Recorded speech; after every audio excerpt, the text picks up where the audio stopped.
Hello mga kapatid, magandang gabi po. Bago lang tayo nakauwi, ang daming tao po sa araw na ito bumibisit sa St. Michael Exorcism St. Michael Exorcism Center. Salamat po sa inyong pagbisita at sana po ay may natutunan kayo. Dahil yung office natin is empowerment. No? That all those who will visit there will be empowered by the truth of our faith. So ngayon, 10 minutes lang, quick live lang po tayo. Pag-usapan natin ang saint of the day, mga kapatid. Si Saint Anteros. Isang santo papa po. Just imagine 49 days lang. Siyang naging 49 days lang yung 40 days naging santo papa sa loob ng 40 days, isang buwan lang. Higit isang buwan, no? So ngayon, si Pope Antiros, namatay siya sa January 3, 239 AD. Serka po ito. Was a Greek-born Bishop of Rome and martyr who served as Pope for only a few weeks at the end of 235 and beginning of 236 AD. His brief pontificate occurred during the persecution of Christians under Emperor Maximinus of Thracian. And he is remembered for his dedication to preserving the records of the early Christian martyrs. So, kinatago niya yung mga mga koleksyon, documentation sa early martyrs. Yun po yung contribution ni Saint Antiros, isang santo papa, mga kapatid. Yung papacy niya, November 21 hanggang January 3. 236.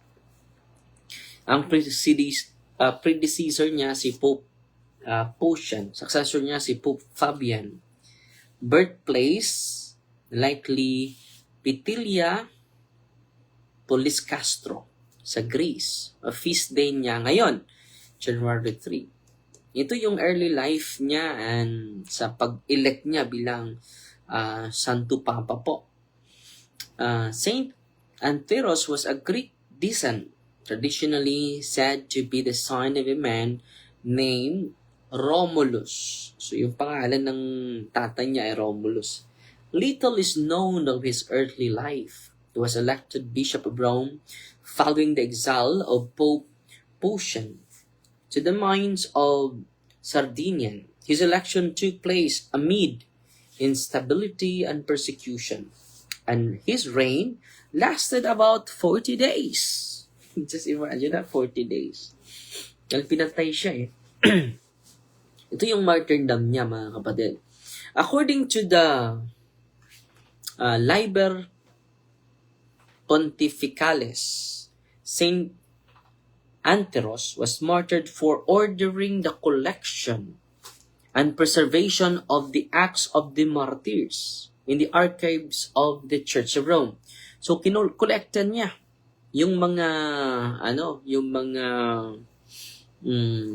documentation sa mga gawa ng mga martyr. This effort reflected an early institutional attempt to document Christian witness during persecution. He was likely executed. Dahil dito, mga kapatid, na-execute siya, pinatay siya ni Emperor Maximinus the Thracian. So, yan po yung rason, no? Na nahuli siya. Kinukolekta niya yung mga document, no? 40 days lang siya nag-reign na Santo Papa po.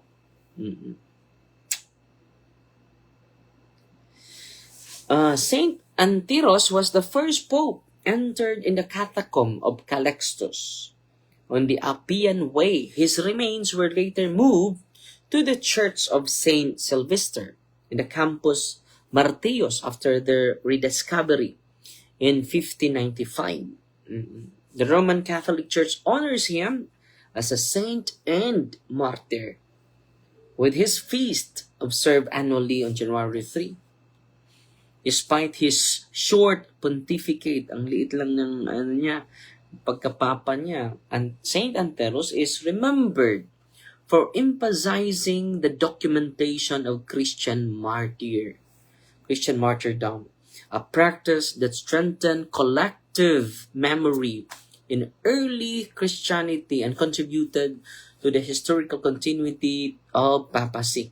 So yan po yung contribution ni Papa Anteros. Siya yung Santo Papa na 40 days lang na naging Papa. Ito yung mga magandang mga sayings niya. The church grows not by the power of rulers, no, but by the blood of witnesses, sa mga martir, no. Grabe itong conviction niya, no, na nagpakamatay siya dahil sa pagkolekta lang ng mga buhay ng mga martir sa nauuna sa kanya. The early church conviction that persecution purified and strengthened faith, not weakened it. So, sabi niya, the church grows not by the power of rulers, but by the blood of witnesses. Amazing, no? Sabi niya, to forget the martyrs is to forget the gospel, be sealed with their lives. So, kaya nga, yung acts of the martyrs, pinipreserve niya. Dahil sabi niya, to forget martyrs is to forget the gospel. They sealed with their lives. Yun ang sabi niya. Ano pa? Chains borne for Christ are lighter than crowns worn without Him. So meaning to say, earthly honor is nothing compared to faithfulness under suffering. Ang ganda ng mga sayings ni Saint Anteros. At ito yung sabi niya sa mga obispo, the bishop must stand where danger is greatest. For there the flock looks first. Kung saan daw yung delikado, mga kapatid, nandun yung obispo. The bishop must stand where danger is greatest. For there the flock looks first. So, episcopal martyrdom as pastoral understanding. Ito yung understanding niya of episcopal martyrdom as pastoral duty, not accident. Grabe itong mga martir natin, mga kapatid, no? Maka-inspire sa ating lahat. Last 2 minutes na lang. So, sabi niya, not every witness speaks with words. Dahil nag-gather lang siya di ba? Nag-gather lang siya ng mga documents sa mga buhay ng mga santo. Some preach by endurance, no? No, itong sinasabi niya, silent martyrdom without recorded speeches. So, kinukolekta niya yung mga martir na hindi na recorded. Grabe itong na ito. Ating santo ngayon, si Saint Antinos, no? Naka-inspire sa ating lahat, no? Isang santo papa, for 40 days lang siya naging santo papa po. Amazing talagang buhay na ito. And then, kinukolekta niya yung mga santo na mga martir na tahimik lang. At yan po yung storya sa santo natin sa ngayon, no? Si Lisa Cantaneres, Pihana, si Garnet Saise, watching from Qatar, no? Ang layo, no? Salamat sa inyo, ha? At pasalamat din ako sa mga star senders natin. Mag-relive tayo ng isang beses po. Hindi ako naka-live ngayon, no? Si Sacrameth Dulanas, nagpadala ng 100 stars lagi na ito.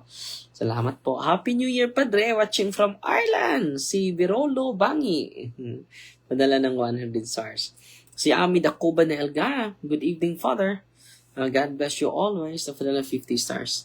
And then magsimula na tayo sa construction. This month po, maka third week po, maano natin yung building permit. Magsimula na tayo.